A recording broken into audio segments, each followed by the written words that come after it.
Merci de rejoindre Dice Therapy pour la 6e saison de Pavillon Noir.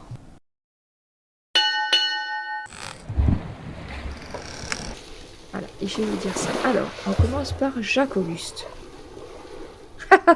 Alors, Jacques-Auguste, je pense que ton dé a tiré quelque chose de parfait pour toi. Tu repères un énorme tonneau d'au moins 100 kilos qui contient des clous de girofle. Alors, c'est une épice qui se vend extrêmement cher. On va te faire le prix du marché quand j'aurai trouvé, mais ça fait partie des espèces rares. Et tu vois un tonneau de 100 kilos. Et là, tu penses à ce que tu avais déjà acheté dans les autres ports, que tu avais cherché à vendre, que tu n'as jamais réussi. Et là, tu sais que la chance a tourné. La richesse est là. Tu as de quoi pouvoir faire du commerce et revendre si tu souhaites faire autre chose que de la piraterie. Est-ce que ton lot te satisfait ? Oh oui, Pierre-Henri, on se refait complètement. Pierre-Henri. Tirage du dé 100 kilos de clous de girofle. Et après, on a Eric. Eric, et c'est parfait aussi, tu viens de repérer une rapière de Tolède. Ça a l'air d'être bien, ce truc-là. C'est une lame exceptionnelle. D'ailleurs, il me semble que tu en avais une que tu as perdue. Donc... La lame de Tolède, celle-ci, eh bien, elle est tellement légère que tu auras systématiquement plus 1 en facilité. Et tu auras également plus 1 en efficacité, parce qu'elle a un équilibre absolument parfait. Déjà que tu fais que des exceptionnels, je ne sais pas pourquoi tu vas avoir cette lame, mais c'est une lame exceptionnelle. Non, mais je vais m'appliquer à utiliser 2 armes maintenant. Une lame de Tolède. Ensuite, on a Jack. Jack, tu viens de trouver une rapière pistolet. C'est quelque chose que tu n'avais jamais vu. Peut-être tu pourras l'échanger si ça te plaît pas. Oui. Quand tu réussis ton tir, tirer alors qu'on a touché ton adversaire, augmente les dégâts de plus 3. J'essaye de comprendre. Je pense qu'une fois que tu as donné un coup de rapière et que tu l'as réussi, si en plus tu appuies sur le truc, il se prend 3 points de dégâts supplémentaires. Je pense que c'est comme ça que ça marche. D'accord. Rapière pistolet. Alors je savais même pas que ça existait, mais soit. Et Anne. Ils étaient modernes à l'époque. Ouais. Non, mais c'est ça. Alors Anne, peut-être aussi tu voudras l'échanger. Ce n'est pas une arme. Tu découvres 300 litres de rhum. Caché dans un la vénarde. du fort. La vénarde. Alors sache que c'est une très bonne monnaie d'échange. Et oui, c'est tombé sur des armes, et toi ça tombe sur le rhum. Mais c'est pas grave. Hein. Mais je vais le... C'est le destin. Après 300 litres de rhum, t'as de quoi faire beaucoup d'échanges. Quand même. Oui. Faut pas tout boire d'un coup, faut y aller mollo. Voilà. Mais on va faire jeter une deuxième fois le jet pour Anne, parce que Samuel va offrir son... Vas-y, je te laisse jeter le dé, et puis comme ça tu pourras faire un échange, parce que c'est vrai que le rhum ça te servira pas trop. Ah non, je suis pas sûre. Finalement, peut-être tu voudras garder. Donc tu vois Samuel qui observe l'air très intrigué, un espèce de masque mortuaire en or, mais je doute que tu le préfères à ton... Je ne sais pas, tu verras avec lui. Oui, on en parlera. Voilà. Tu veux pas le mettre, le masque? Non, parce que... Oh non, ça me dit trop rien, parce que tu sais, mettre des masques, ça peut être très compliqué. Et il se trouve que vous avez aussi trouvé énormément de pièces d'or. Donc vous allez pouvoir vous partager le butin. Oui. Il ne vous restera plus qu'à arriver à rentrer sain et sauf à Nassau. Mon ombre. Oui. Donc vous êtes en route pour Nassau, pour la Nouvelle-Providence. Après des combats, un combat épique, vous avez repris le fort aux Espagnols et vous avez réussi à récupérer pas moins de 100 000 pièces de 8. Pas vous tout seul, vous étiez pas tout seul, vous étiez 10 bateaux. Mais bref, c'est tout de même un très beau butin. Vous arrivez devant la passe de Nassau et il y a plusieurs bateaux devant vous, ce qui fait que Guillaume, t'auras même pas besoin de faire de tests de navigation ou quoi que ce soit, parce qu'en gros vous êtes en convoi exceptionnel et qu'il y a des bateaux devant toi, donc ceux qui manœuvrent peuvent se contenter de rentrer dans la rade tranquillement.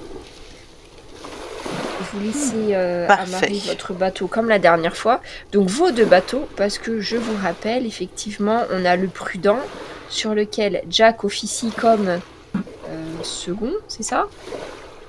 Oui. Et Eric en tant que premier matelot. Et on a le deuxième bateau qui est la Splendeur des mers, où Jacques-Auguste est capitaine et Anne maître pilote.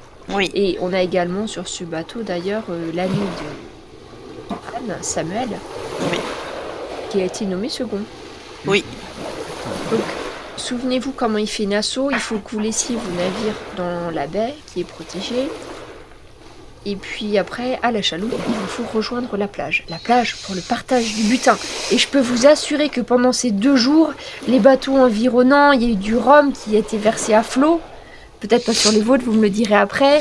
Il y avait des coups de feu en plein milieu de la nuit. Enfin, c'était déjà la fête. Autant vous dire que les marins qui arrivent et qui débarquent sur la plage de Nassau titubent beaucoup. Il y en a carrément qui se jettent du haut du bateau et qui vont à la nage jusqu'à la plage. Ils sont déjà passablement éméchés depuis 2 jours, qui font des libations, se baignant dans leur or lourdement et chèrement gagné. C'est dans cette ambiance un petit peu festive que vous arrivez sur la plage. Moi j'arrête la farandole qui nous a été interrompue pendant 2 jours pendant le retour.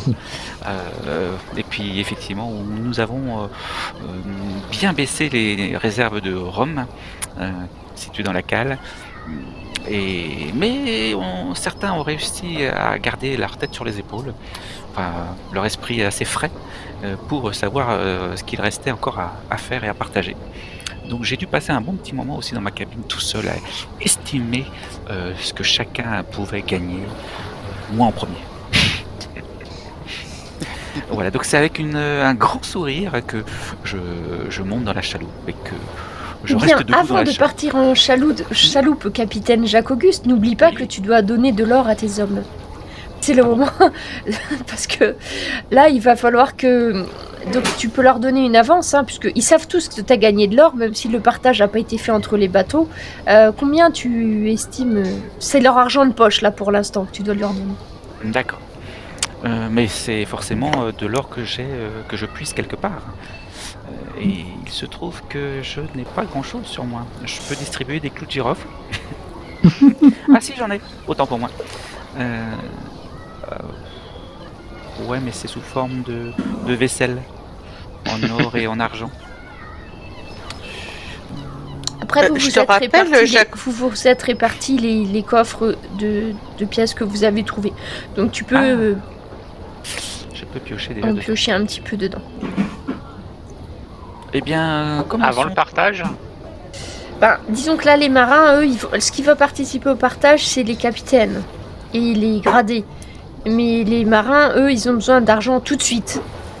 Et puis comme Jacques-Auguste tient plus ou moins bien son équipage, je sais pas comment ça se passe sur le Prudent, tu me diras, Jacques, mais je crois que Jacques-Auguste se trouve un peu pris dépourvu. Comment ça? Qu'est-ce qu'ils réclament? Eux, ils veulent une avance pour aller boire. Et les filles. Et ça coûte des sous, capitaine.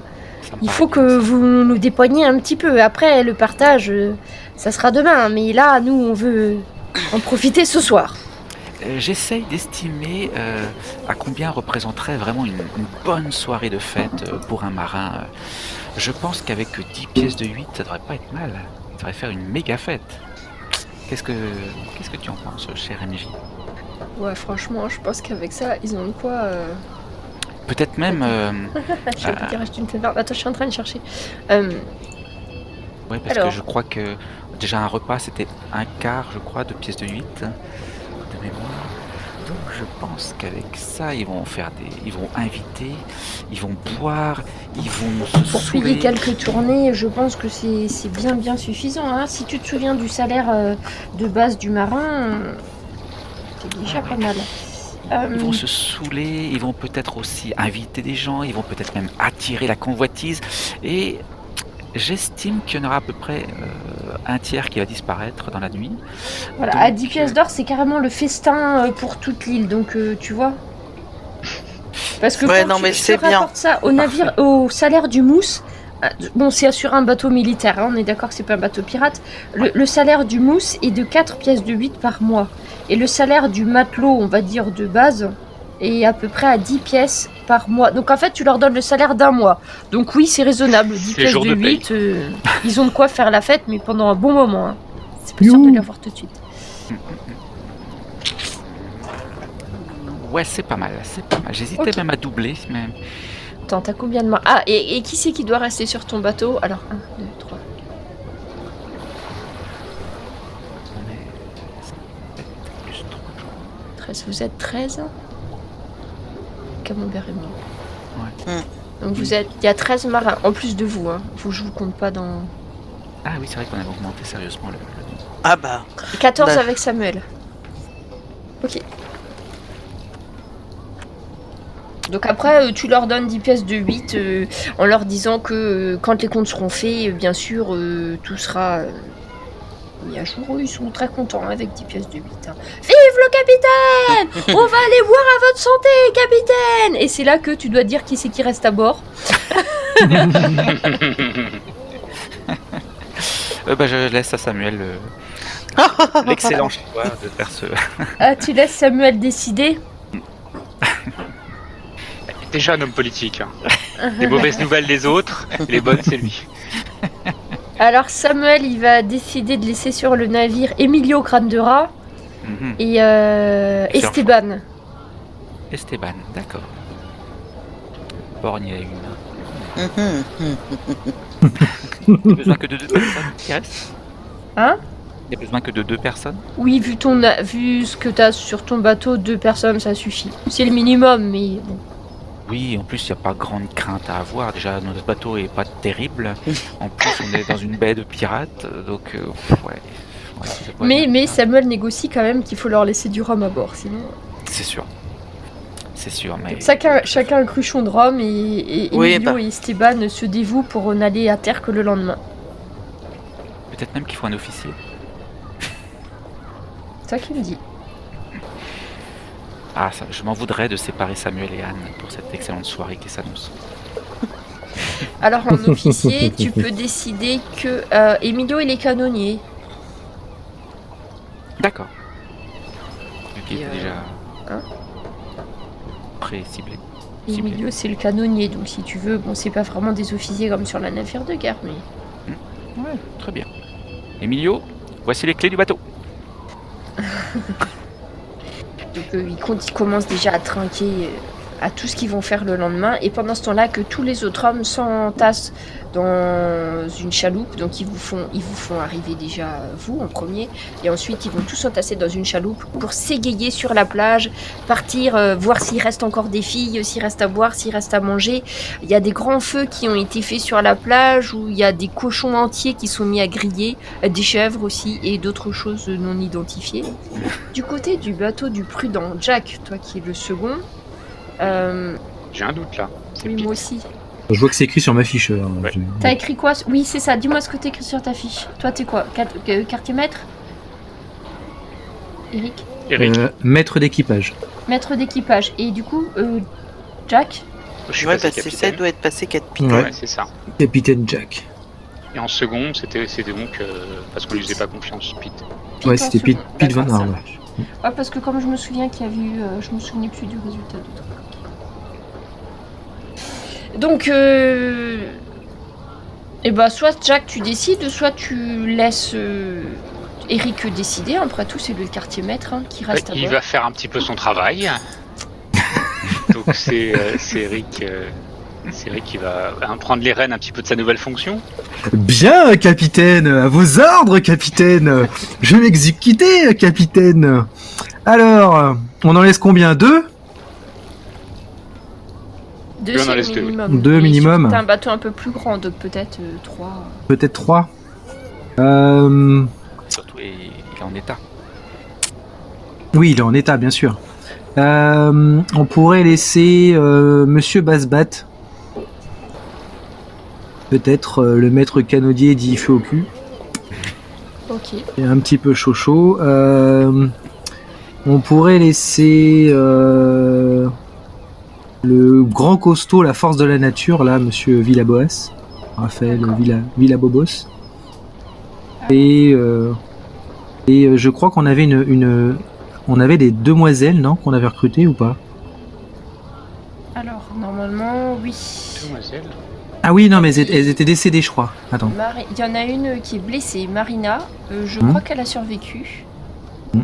Et une Madame Gabi. Ah oui. Il y en avait 2. Eh ben, on peut laisser, à l'avis du capitaine, bien sûr, mais peut-être Monsieur Masbat et Madame Gabi, par exemple. Et puis s'il faut une troisième personne, peut-être Monsieur Villa-Lobos, qui est une force de la nature et qui pourrait aussi défendre le bateau D'accord. à lui tout seul. Vous leur autorisez le rhum à bord ou pas, capitaine? Non. Non, d'accord. Révolution. Ça, c'est un peu dur, capitaine, là. Ils ont triqué pour tout le monde. Ils auront bien le temps de boire leur solde. Et Très bien, capitaine. tu leur accordes une avance ou pas? Ah bah oui, je pense que... Après, ça fonctionne comme ça, je pense. Le capitaine ou le contremaître, ils gardent l'argent, et puis quand ils en ont besoin, ils le demandent, quoi. Oui, c'est ça. Donc oui, bien sûr. Là, c'est la fête, donc pareil, tu restes à 10 pièces d'or comme Ah ouais. Jacques Auguste. Attends, t'as combien de marins, toi? 1, 2, 3. Moi, je peux faire l'avance sur ma solde. J'ai quelques 15, pièces de 15. Non, mais pareil, vous avez des coffres d'or. D'accord. 16, 17, 18, 19 et 20. Mel, il est dans l'autre bateau. 20 chacun? 20, Non, non, 10. 20 marins. 20 marins. 20 marins? J'ai bien compté. Ok. Donc pareil, vous avez la chaloupe, on vous amène sur la plage. Sur la plage, vous voyez qu'il y a une grande table qui a été disposée. Ça vous rappelle quand vous étiez arrivé et qu'il y avait ce grand conseil de pirates. Et vous allez retrouver les mêmes têtes. Ornigold est là, vous avez Olivier Labouche qui est là aussi. Vous souvenez un petit peu qui était. Il y a Martel qui est là alors que lui il n'est pas venu. Il n'était pas d'accord pour faire avec vous, mais vous allez retrouver tous les marins, John Cochrane, enfin ils sont tous là sur cette table. Ceux qui doivent partager le butin, vous allez vous mettre donc vous 10 ensemble. Les autres sont là aussi mais ils participent pas au butin. Et étrangement, le partage se passe assez bien. Ornigold prend plus ou moins la direction des choses et il fait les calculs. Donc tous les coffres d'or que vous avez récupérés sont tous mis en commun. Vous avez on va dire des butins un peu particuliers, des très belles armes, ce genre de choses. Tout est rassemblé sur les plages. Vous remarquez quand même que certains des hommes ont déjà pris, comme vous, une petite part du butin, c'est-à-dire un objet qui leur a plu, et ça c'est tout à fait Légitime. légitime, surtout quand c'est des armes. N'oubliez pas que si vous tuez un adversaire qui a des plus beaux pistolets que les vôtres, c'est d'usage commun de les prendre pour vous. Donc toute cette montagne d'or, parce qu'imaginez tous ces coffres que vous avez pris aux Espagnols, et vous voyez du coup que ceux qui avaient décidé de ne pas participer à votre expédition, ils font un peu la gueule. Ils regardent tout ça, ils boivent et tout. En particulier Martel, qui avait quitté la table de négociation en disant que lui, de toute façon, il se débrouillerait bien tout seul face aux navires espagnols. Mais il vous laisse faire les comptes. Donc vous avez Ornigold qui va répartir ça. Donc c'est estimé du coup à 10 000 pièces d'or par navire. Donc pour le navire Le Prudent, 10 000 pièces d'or. Et pour le navire de Jacques Auguste, la Splendeur des mers, il y a aussi 10 000 pièces d'or. Après, suivant vos chasses-parties respectives, vous répartirez tout ça. N'oubliez pas d'en garder une part pour votre bateau. Et Ornigold vous dit, eh bien, vous voyez que lorsque nous sommes tous ensemble, nous arrivons à gagner tellement plus que chacun dans nos petits bateaux. Et il va apostropher Martel. Et il lui dit, tu vois, Martel, tu nous aurais suivis. Regarde ce que tu aurais pu avoir. Martel croise les bras et dit, j'ai bien réussi à raisonner 2 des bateaux espagnols. Ne t'inquiète donc pas pour moi, Ornigold. J'ai suffisamment d'or pour faire la fête ce soir. Et du coup, il fait payer une tournée à tous les marins qui sont à côté. Et Ornigold reprend la parole et vous dit, Je propose que ce soir, nous fondions les bases de ce que... On entend. Vous m'entendez plus ? Si, on t'entend. Si. Je vous propose de fonder les bases d'une république. Une république de pirates. Nous tous, contre tous ceux qui nous en veulent. Cela suffit d'avoir des laissez-passer. Prenons le pouvoir, décidons que cette île sera le siège de notre pouvoir et nous pouvons reconstruire, en faire une ville pour nous, où nous ferons nos propres lois. Ouais. À la République pirate. Alors évidemment, tous ceux qui ont participé à ce magnifique coup d'éclat que récupérer l'or espagnol, ils sont tous d'accord. Donc vous voyez Jennings qui va monter sur la table, qui va lever son verre et qui va dire « Vive la République !» Et tous les autres vont enchérir « Vive la République ! Vive les pirates !» Enfin, presque tous, vous vous en doutez bien. Mais pour l'instant, pas d'éclat et très vite ça va tourner à la fête très festive. Ceci dit, Hornigold, qui n'a pas tout à fait perdu le nord, va vous dire bien, je pense qu'il est temps d'évacuer les trésors respectivement. Vous prenez chacun votre part dans les bateaux et vous revenez faire la fête ensuite. Je pense que c'est plus prudent. Et vous voyez qu'il jette un coup d'œil. Donc il y a Martel, il y a James Carnegie, il y a Charles Vance qui n'ont pas participé et qui sont en train de comploter peut-être dans un coin du côté et bon.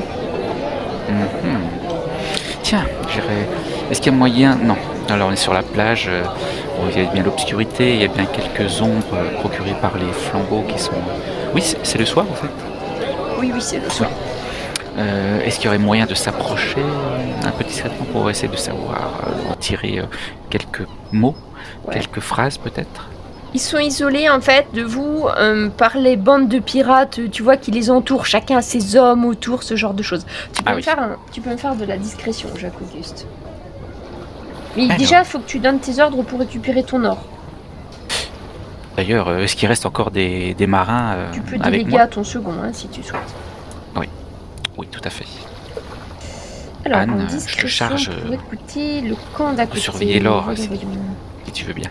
Donc, discrétion et charisme. Discrétion. Oula.